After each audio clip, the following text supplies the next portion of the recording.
Welcome to the premiere episode of Costume Talk, a new series that brings the art of costume design and storytelling to center stage.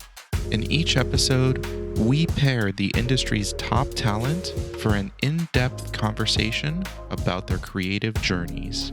Today, we're joined by Emmy-nominated costume designers Carlos Rosario of Shogun and Christine Wada of Loki, as they share their insights, inspirations, and stories behind their stunning work. This is Costume Talk. Well, Christine, I couldn't think of a better person than you to do this with. I'm so excited to talk to you today. Likewise, Carlos. I feel like I've tracked, and congratulations to you. And I feel like I've tracked your career kind of all the way through and just admire your work. Thank you. Likewise. It's been a long time. Right? That we've known each other. And I have to say before we start that one of the reasons why I'm here today in this, moment in my career, I have to say that it's because of you. So I think that this conversation should start with that, because you remember a few years ago, I was working as an assistant designer on a big show. And something happened that I felt that, and I was working as an assistant designer, and something happened that I felt that it was my time to go. I learned everything that I had to learn as an assistant designer, and I knew that it was time for me to step up and work as a costume designer. And I remember the following day, that was the best decision I've done to quit that job, because the following day you called me at 10 a.m. and you have been one of my angels in my career, in the sense that you called me and told me that there was a movie, right, that you couldn't do with our friend Dieter Montiel, right? And it was with Robin Williams. And I think it was the last movie that actually he did. And you asked me if I was interested in doing it. So you put me in touch with the director. And I think 2 days later, I was actually in Nashville. And that was really the beginning of my career as a costume designer. So one of the reasons why I am here today is because of you. Well earned. Well earned. And it really is a pleasure to see, I think for both of our careers that we really went through the process of assisting and really saw the department. I think it's invaluable, and you can see it in your work, and hopefully you can see it in my work. I think we come from a very vetted process, and of course you were, I think beyond ready to step up. You and I had a very similar career in the sense that we've been part of every single position in the department, right? And in a way, when people ask me, what kind of advice do you give the new generation? I tell them, learn about everything. The more you know, the better designer you will be, and when you learn about textiles, you learn to be an illustrator. You've been an assistant, you've been a key, you've been on set. It makes you be a way better designer.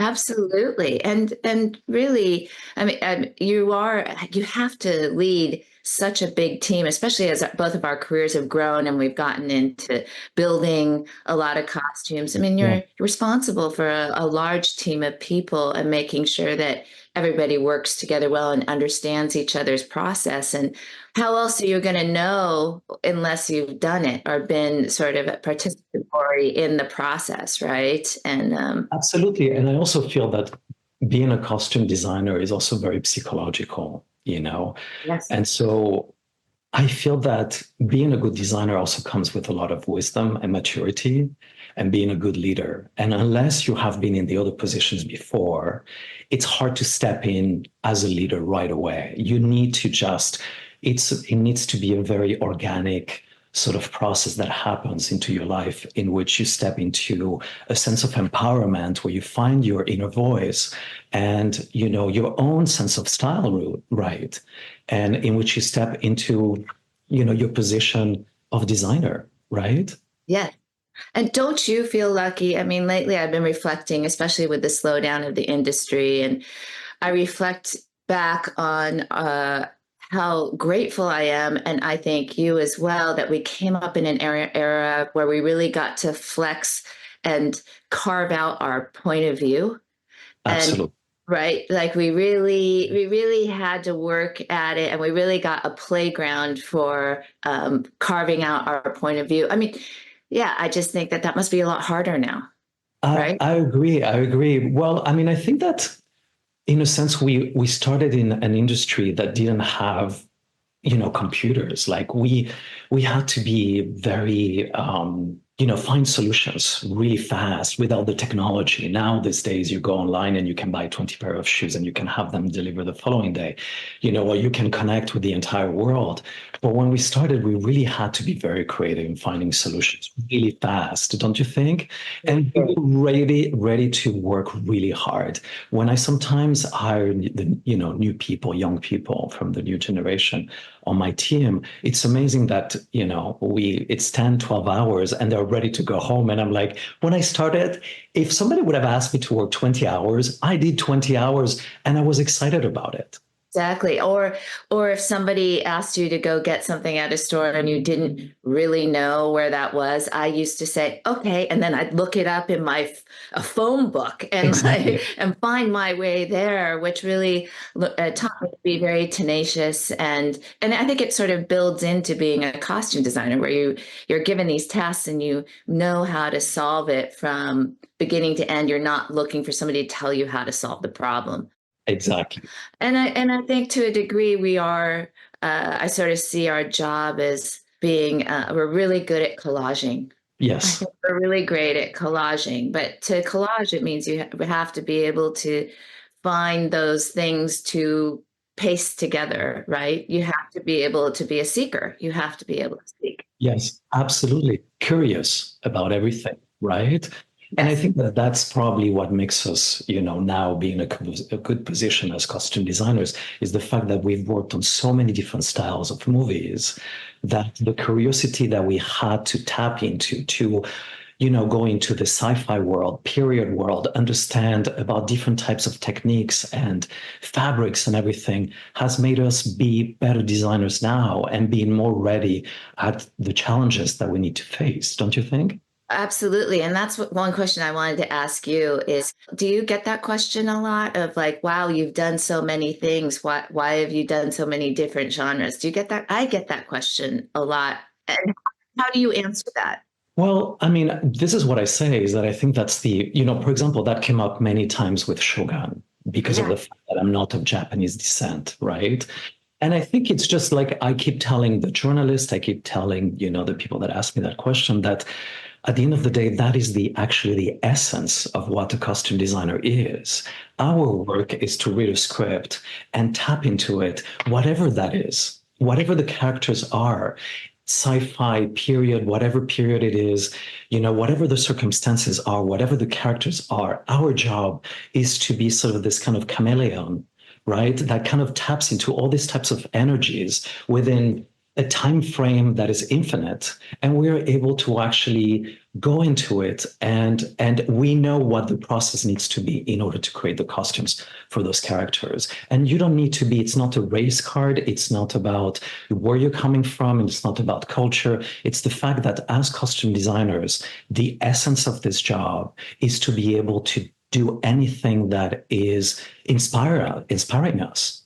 Right. And it's the research. I mean, really, you and I did not live in 1892. I didn't live through the World's Fair, Yeah. but nor have I even lived, say, in the bridesmaids world. I've never been married. Yeah. So, right. So you do research, which is so, I think, the best part of our job. And I think it's important that youngsters understand that research isn't just pretty images. I mean, I read a lot because, of course, there isn't the imagery for something that like pirates. It's not like I have image photographs of pirates in 1717, but I read a lot so that I'm informed.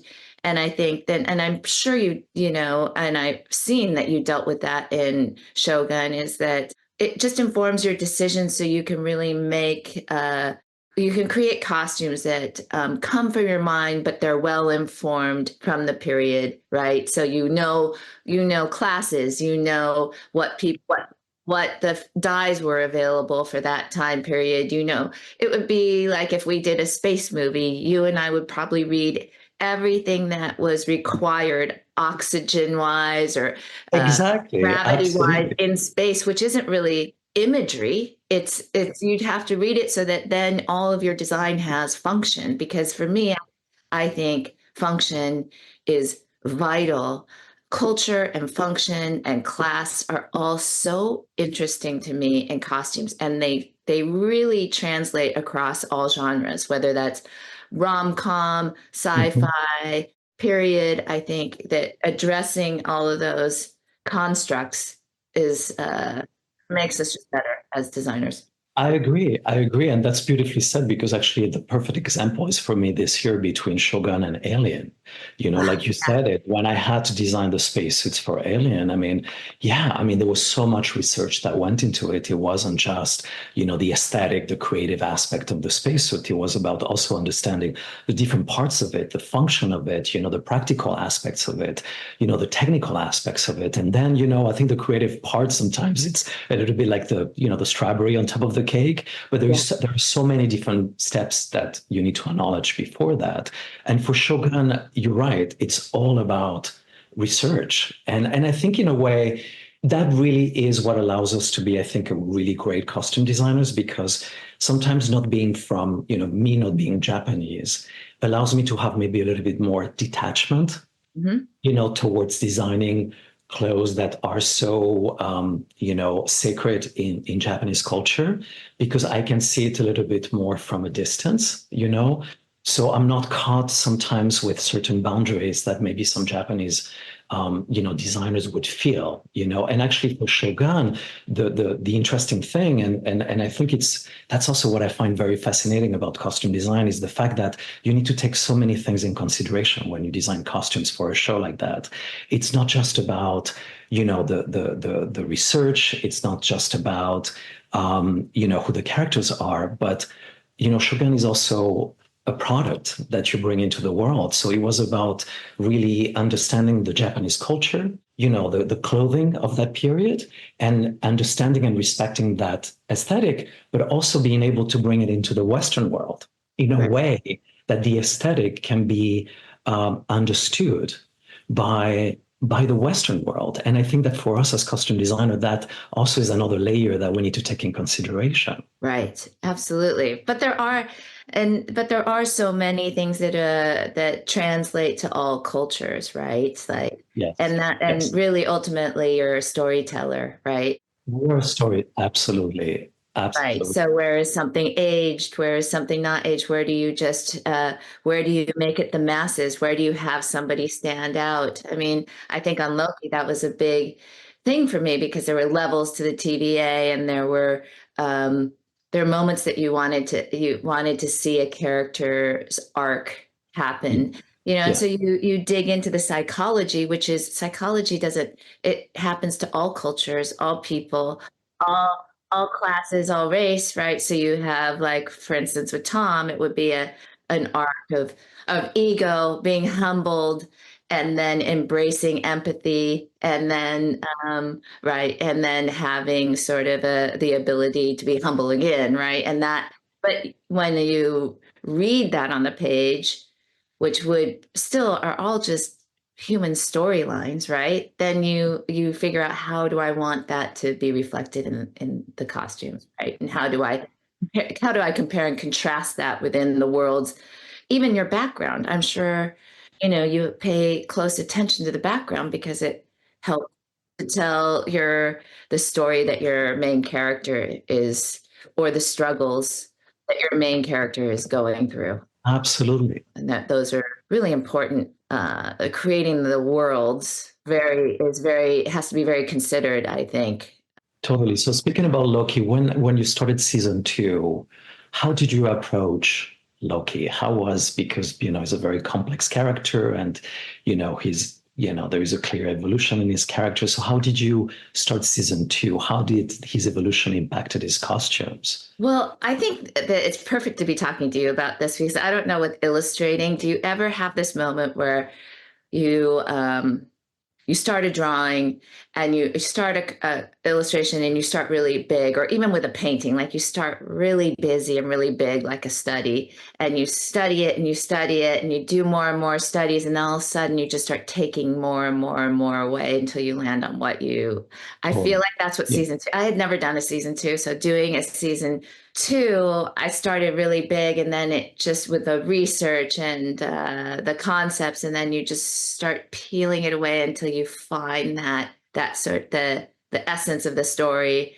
and where you're really thinking about how the audience is going to see it from beginning to end. Because I think I've said this before. It's like I just realized that I didn't want to up my game, so to speak, because I think it would take the audience out of the story, right? And really the connection of, because really Loki is a two-part story, right? Yes. Yes. But ultimately it's starting big and peeling it away, and then and just staying true to where those characters needed to go. So is that the reason why you decided to do a season two? Because you said you've never done a season two. Did you feel like you were not finished with the first season? You wanted to? Yeah. Absolutely. I have the same feeling with, if there's a season two for Shogun, that's what I feel. I feel like in me that I just want to be part of it. I didn't finish those characters yet. I feel like I have so much more to say. And I feel like people say, well, it's 10 episodes. And for you, it was also, a lot of work. But when you finish the season, you feel like, wow, I've learned so much, but I still feel like there is even more to do. Is that your feeling?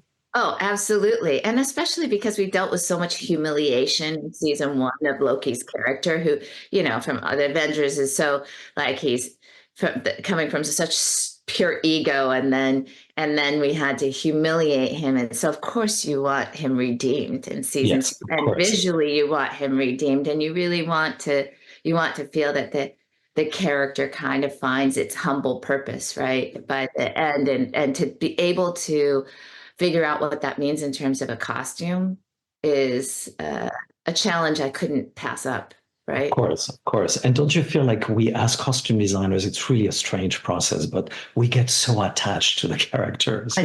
Because, and especially on TV, so many episodes, those projects become who you are. I mean, every day, it's not like you go home and you can turn it off. It's like they're part of you for the entire time. And I'll tell you this really, interesting story that happened to me is that when we finished shooting the season one of Shogun, I came back home to France, and within a few weeks, 3 or 4 weeks later, I was looking on Instagram, and the actress that played Mariko in the series from the 80s passed away right after we finished shooting.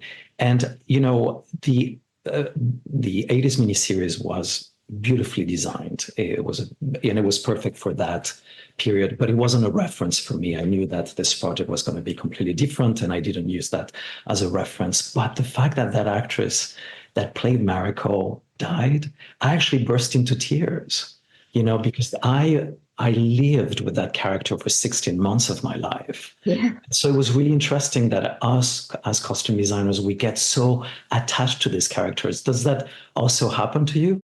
Oh, 100% I get attached to the characters. Yes. Yeah. And you really, I mean, you want to honor.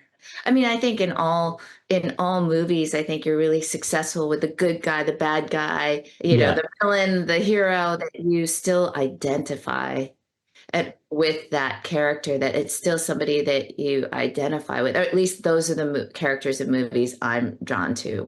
And I think that's where our job is really important. And that's where I think for me, even with Loki, I really wanted research to also have some grounding in real people. Yeah, beautiful. And speaking about that, because I feel like the color palette and the textures are absolutely, I mean, when I saw the first trailer, I was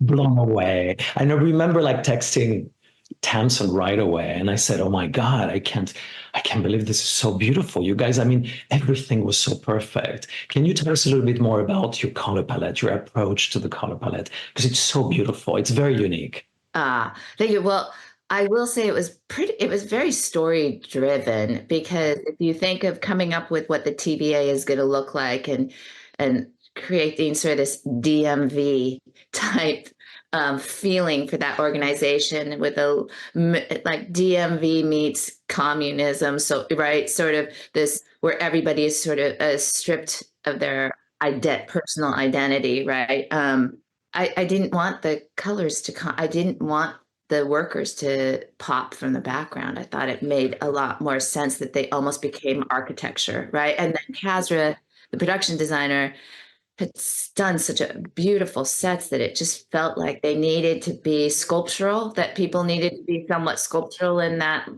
landscape, right? And I also just thought that it would be kind of somewhat original in the sense Yeah, of yeah, like yeah. a sci-fi world, because I do remember having a lot of push towards the color blue, like to Okay. use Okay. blue because it would pop out of the environment. So I quickly got this vintage shark skin, suiting, like I think it was like Jodak, mohair that has been made since the 1950s, right? And I camera tested, like, I ran to Technicolor. I asked the DP Autumn. I was like, "Can I just color test it? Can I color test it so I can camera test it? I mean, so I can get this through." And we did, and they were so receptive. I was really lucky. It's amazing. And so in your creative process, you talked earlier about research, and now we're speaking about colors. Is that the first steps towards like getting closer to designing the costumes for your characters? Are those, your priorities before you get anything? You mean palette and Yeah. search? Yeah. Yes, Yeah. yes. I Yeah. mean, I do the same thing. I start with that first. what's your go-to research, do you think? What do you start with? Do you think you start with? I always start from like a really wide perspective. I can't get close to the characters until I know their territory. So I always start with the background, actually. And so I divide all my characters in different groups. And then within those different groups, I try to do as much research as possible to know everything about those different groups. Then I attach color palettes to them. Yeah. And then when you get to that, then, well, specifically for Shogun, every single group had their different ranks. So you start studying the differences between the different ranks, and that's when you get closer and closer to the characters. But I always leave the characters to the end. I need to first feel the world in which they live. And I think also it's a very healthy way to start that way from a wide angle, because you start finding fabrics and working with colors and everything. And as you're looking at all those elements, I feel like you start putting selecting the little things that just had that same energetical tonality to your character. So you take them and you start putting them to the side, right? And that's why I feel that I start designing my characters, but from a wide perspective first. And okay, I need to know though, like so once you've done that, when did you start your fabric process? Very early on, because we started swatching in LA and in New York, and I was receiving boxes and boxes of swatches based on drawings and research and all that. And there was nothing that I found that was exciting, nothing. It was just very basic. I mean, as you know, in Vancouver, there are no fabrics. So I had to bring everything, right? So I had somebody in New York, somebody in LA, and I couldn't find anything. And I was just kind of worried, I have to be honest. And then I decided to hire two people in Japan and ask them to see what they could find over there. And when I saw the beautiful fabrics, extremely expensive, but beautiful fabrics that they were sending me, and the fact that we could print fabrics over there, that they really incorporated the essence of the Japanese culture. There was something that was so unique about them. I was like, this is the show. And so I did a big presentation to FX.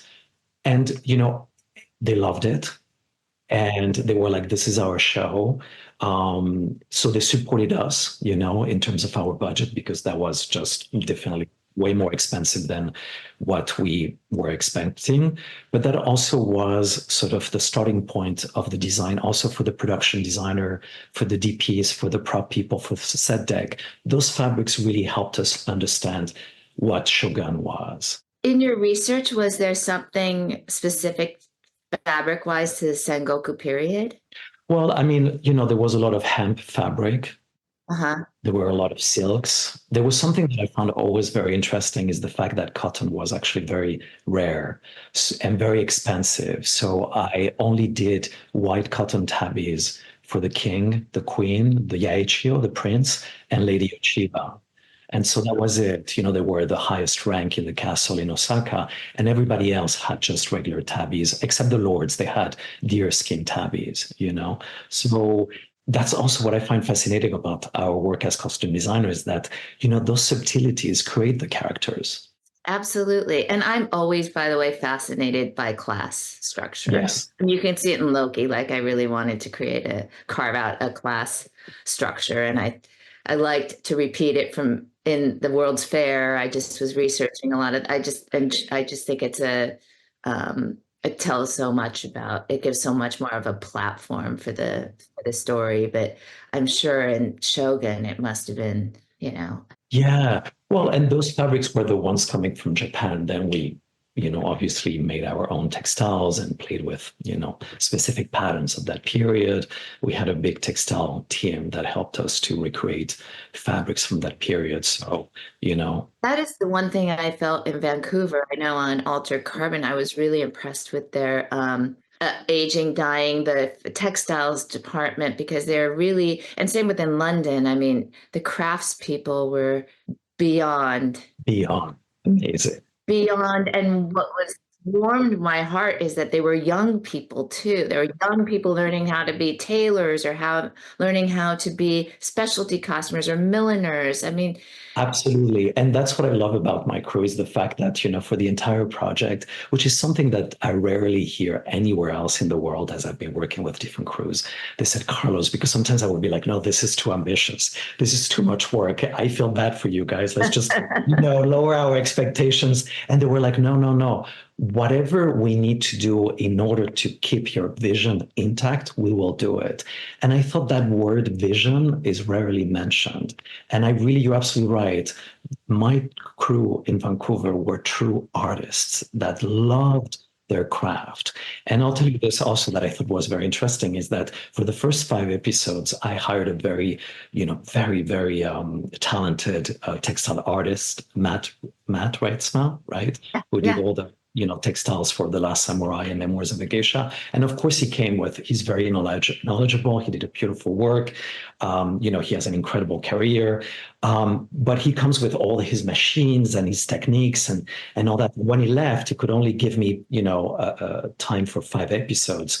When he left, I was really freaking out. And I'm like, oh my God, what are we going to do? The interesting thing is that I feel my work is actually better in the last 5 episodes, because we played with the most basic things, painting and stencils and, very simple things. And the fact that it just became very less technical. artistic. Yes. And so what about you on Loki? How did a lot of the fabrics, have a very specific color. Yeah. Did you find those fabrics in that color palette, or did you dye everything pretty much?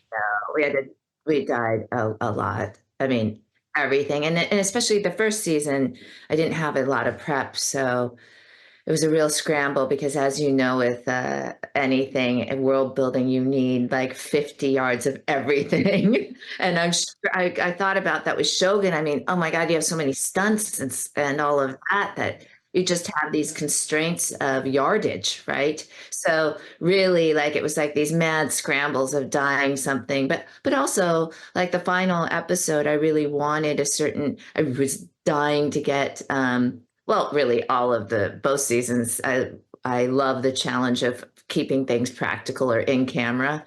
So I was dying for the cape to really work on its own and not be CG'd. So And that's always challenging, right?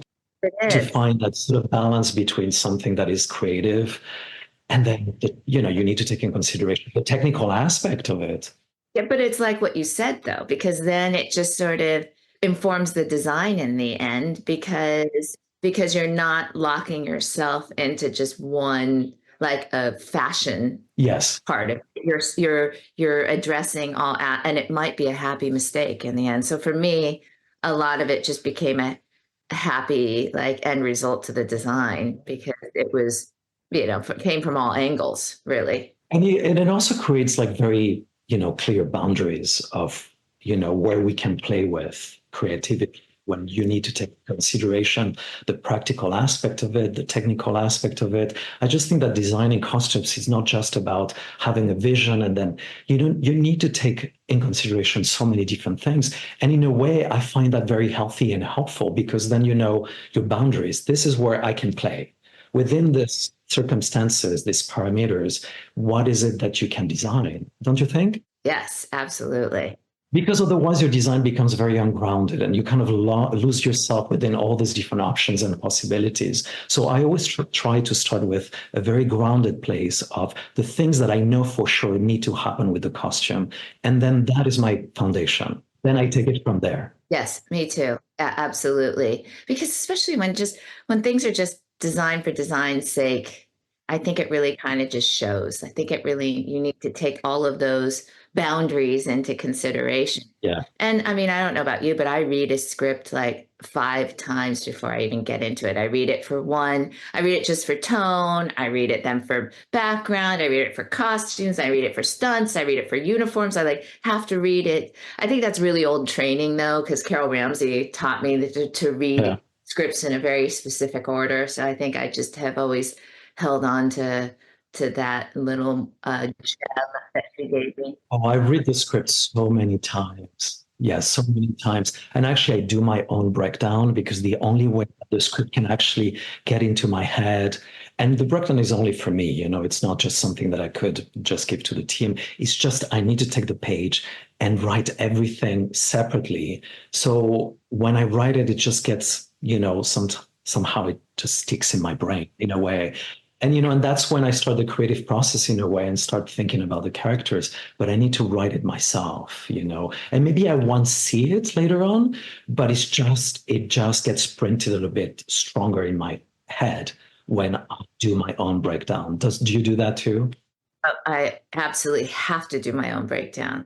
Just listening to you makes me think I wish that somebody would do a photo book of all of our offices. Like, I want to see what your office looks like. I want to know, what does your office look like? What did your office look like on Shogun? Oh my God. It was exactly. Wouldn't it be so fun to just see what everybody's offices look like? Yeah, but absolutely. And I think that, with all the swatches and all the drawings, it's also so inspiring. But that's why the reason why, since Shogun came out, I felt like a little bit that sense of responsibility of like posting a little bit, on Instagram, things about the costumes and the background, behind it, the approach to the costume, how we got to that place, because I feel like people don't know enough about what we do and how much work, happens behind the scenes for us to get to that final costume. There's so many different fittings and things that you need to try. It's just not linear. And also think about with Shogun or Loki, I mean, you're also dealing with actor comfortability.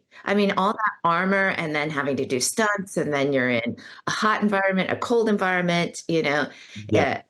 There's just that whole side to it that it has to be. Absolutely.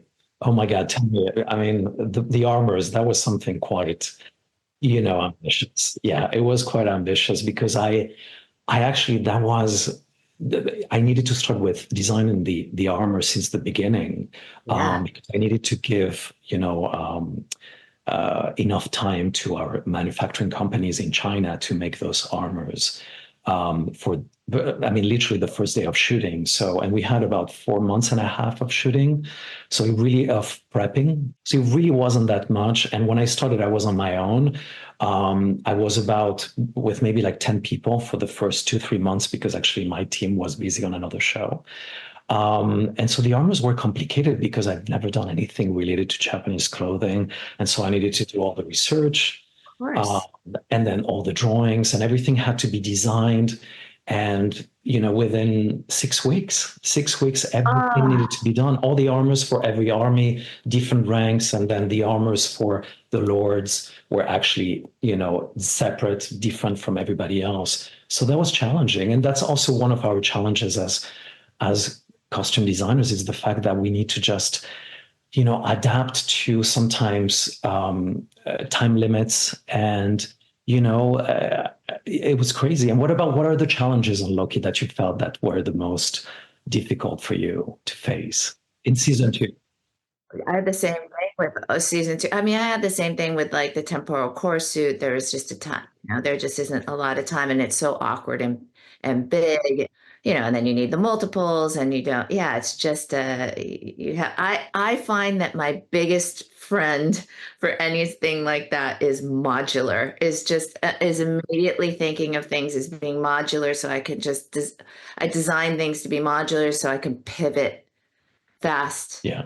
And it can accommodate to stunts and comfortability fast. And if something breaks or if something design wise changes, it gives me more mobility, right, to operate in that world. But there were, I mean, actually in season 2, there was much more of a period. There was it was all kind of going back in time. So I didn't have as much that last minute, scramble for.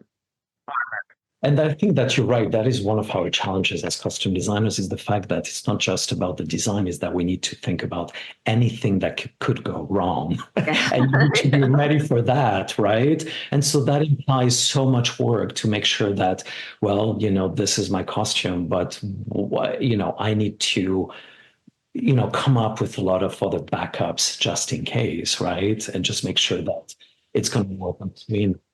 I really believe in the performance and being, I mean, listen, there are times like say with that suit where it was important that actually it was cumbersome so that it would help the actors in their performance be cumbersome. Yes. I like to consider how a costume affects people, and like high heels versus flats, or how it really, has affectation, right? So I like to consider that. And I also think that their comfortability is important. Like doing that thing for Sylvie's character because she was breastfeeding. I think it's important because I want her to be focused on her job. I want her to be focused on her performance, not like, yeah. Well, and that's the reason why I made the armors in leather, much, because leather is so much lighter than, sort of usually when, designers make samurai armors, they always make it in iron, in sort of metal. And I just felt like those would be way too heavy. So I decided to go for like a really lightweight leather that was mounted, on something else. But, just speaking about what you were saying about, costumes that were practical and that really, our function is also to design costumes that actually allow our actors to perform properly without being, restricted by the costume. So, our actors were able to wear those armors the entire day without being tired, I mean, I think I counted once and there was 45 different pieces in those armors.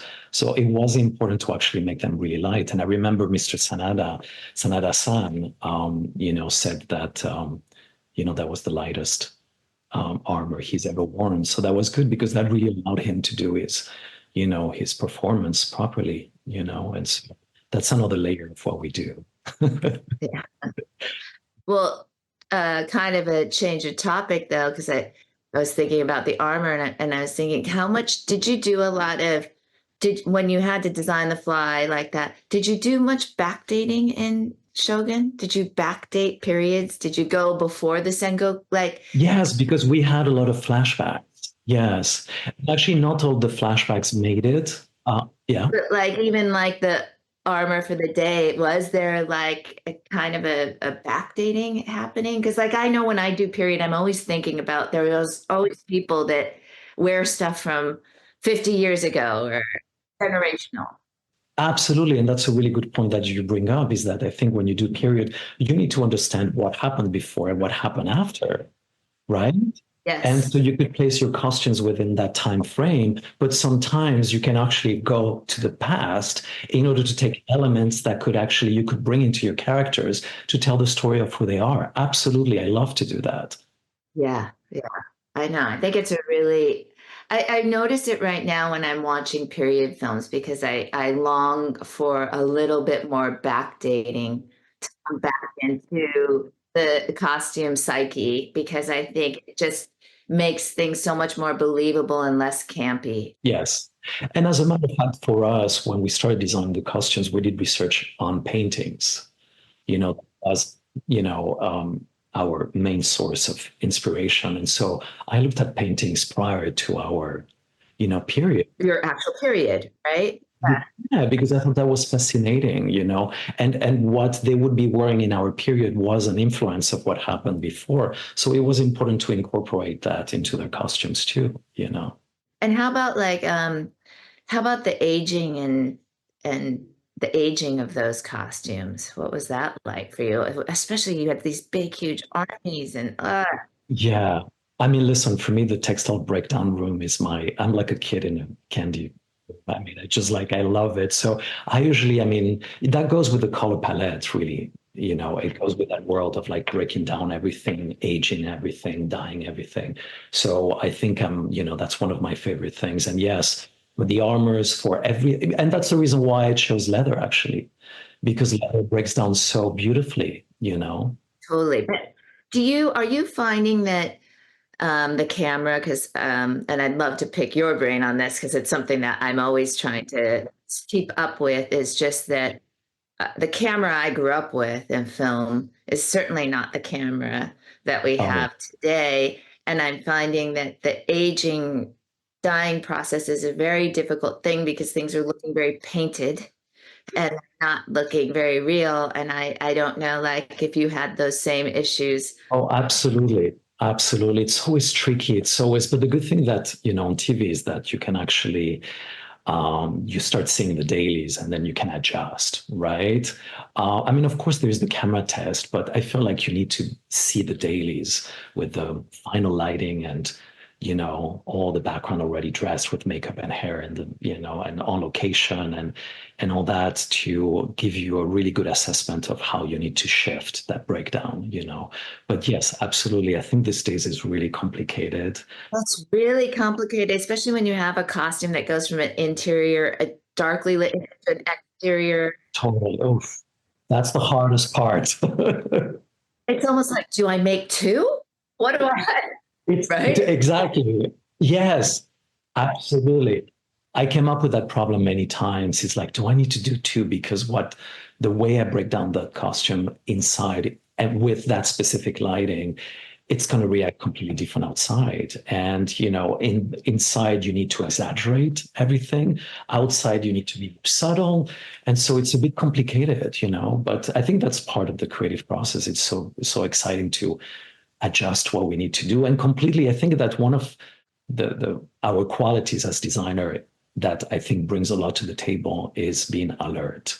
We need to be alert, of anything that is going to come up. Yeah, it's exciting, actually. I'm glad that it's always evolving. I think that's why we have landed in this profession, and probably every person on that set has landed in the position that they're in, because we like the challenge of it's no movie's the same. No one movie, no one product.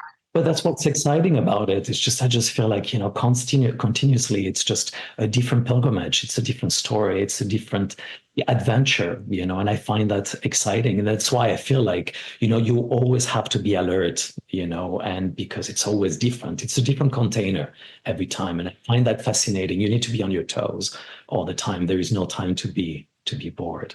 And Christine, I want to ask you one last question before we go. You've done a little bit of everything in your career, not only in terms of positions in the costume department, but in terms of, as a designer, in terms of different styles and, contemporary and period and everything. What makes your heart sing the most with those different types of projects? Wow. Do I have to just pick one? No, it could be everything. No, of course. Is there one specifically that you feel more excited about? Right now, and listen, this could all change in a year. Yeah. But right now, I really do love world building, and I do love period, because period, I love a color palette and I like texture and color palette, and just being so very focused on character instead of, it could be, H&M or, whatever. I feel the same way. I feel like making everything is so gratifying. Me too. It's so It's so gratifying. it is. I mean, we're lucky to have that chance of being able to be hired on projects that allow us to work with this incredible artists, and you had an amazing team on Loki, and I had an incredible team on Shogun. Work with them and being able to make things that allow us to actually create our vision for the project.